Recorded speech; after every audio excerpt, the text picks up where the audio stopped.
Ladies and gentlemen, whether we like it or not, as we speak today, Dr. Fred Matiangi is the kingpin of the Gusii region and Simbarati is his assistant.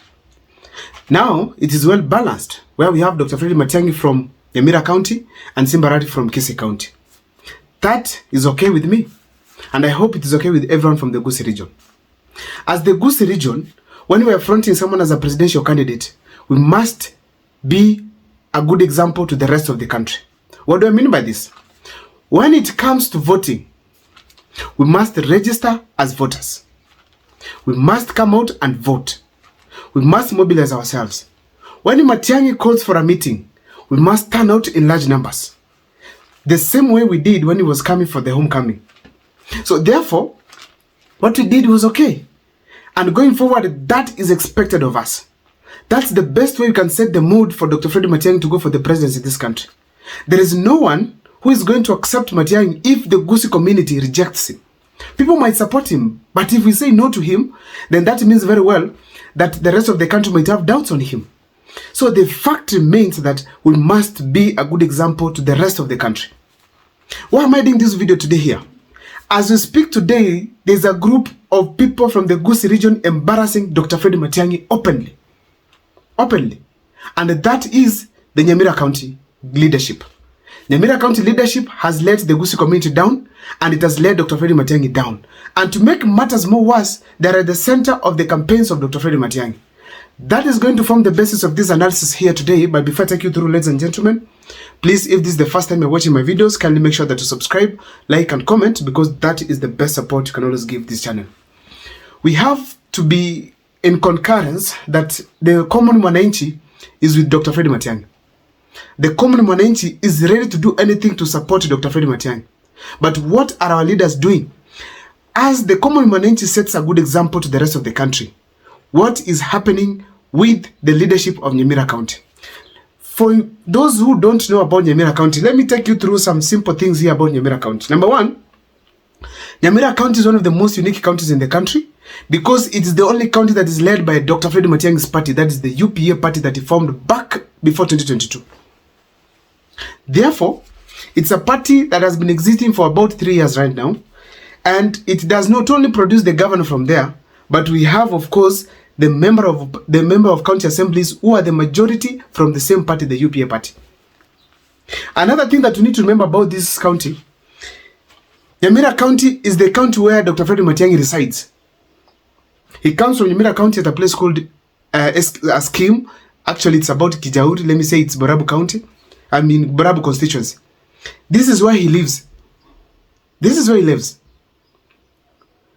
Ladies and gentlemen, kutia msumari moto kwenye kidonda, Dr. Fred Matiangi is a personal friend of the governor of Nyamira County, that is Amos Nyaribo. Amos Nyaribo has come out openly, not once, in several occasions, saying that Dr. Fred Matiangi handed the party UPA to him to take care of it until 2020, until now when Matiangi comes for active politics. So we expect that that party is supposed to be in the hands of a friend of Dr. Fred Matiangi, which is Amos Nyaribo. Ladies and gentlemen, this is the county where, allegedly, brother to Dr. Fred Matiangi is a CEO, chief officer. Chief officer. What are the expectations of this county? Number one, on development of Nyamira County, or even of counties in the country, Nyamira County should be at the top. Why? Because Matiangi is from the same county. So therefore, the county has no option. They have to develop. Because how do we know Dr. Fred Matiangi? We know Dr. Fred Matiangi kwa sababu yeye ni mchapakazi. People remember him because of the education work that he did when he was in the education docket as a cabinet secretary. People remember him because he did a good job when he was in interior. People remember him when he was migrating the country from analog to digital televisions. So therefore, we expect Nyamira County to be performing. But what is happening right now? Poor performance. Poor performance. It's among the least developed counties in the country. Number two, this is the county we expect order, just like Matiangi is. Matiangi never does things in a disorderly way. If he has decided to do something, collects data, then he engages. Then he engages the gear. Then he does it. And you've all know, I've seen him, I even heard him talk about this. So this is the county that must have order. Because it has to set a good example to the rest of the counties that this is why we want Dr. Fred Matiangi to be the president. Because his party, his friend, his county are performing well. But now, on the contrary, Nyamira County is performing poorly. What do I mean by this? As we speak today, is the most disorderly county in the country today. Why? It's the county with 2 speakers. Not by virtue of the constitution, but by virtue of disagreement. Where they could not sit down and agree on the court orders, they could not sit down and agree on the constitutional process. Selfishness has gone ahead, has actually overtaken any other interest of the people of Nyamira County. So they are selfish. They want to take everything to themselves. Those are the MCAs that we have in Nyamira County. A letdown. They have completely decided to embarrass Dr. Fred Matiangi that they can't sit down and organize themselves. So the 2 speakers, one of them is called Okero and the one is Nyabara. Okero was the initial one who was impeached by the county assembly. But the county assembly as well did not follow the due process to have a new speaker in place, because we have the one who is alleging to be the speaker who is also an MCA, which cannot happen in the according to the constitution of Kenya. So as we speak, Nyamira is lacking some crucial things. A speaker, a functional one.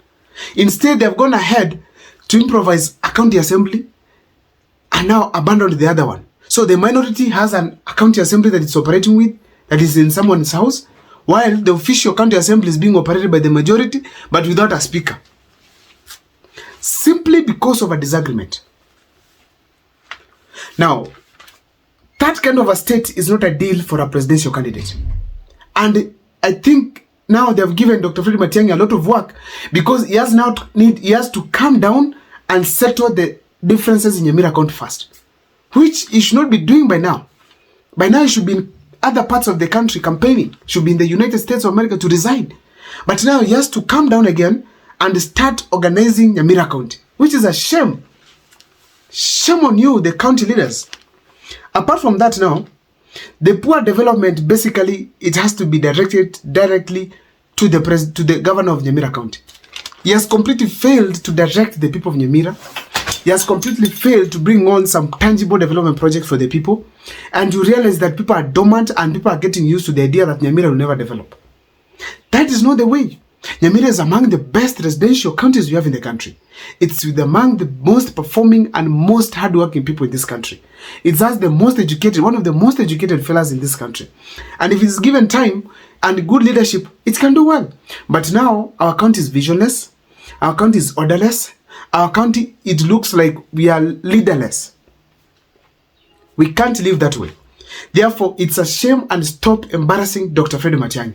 That is my take. Please let me see on the comment section. The people of Nyamira, please come here and let me see on the comment section what you think. My name is Abel Mokwa. See you next time for more videos.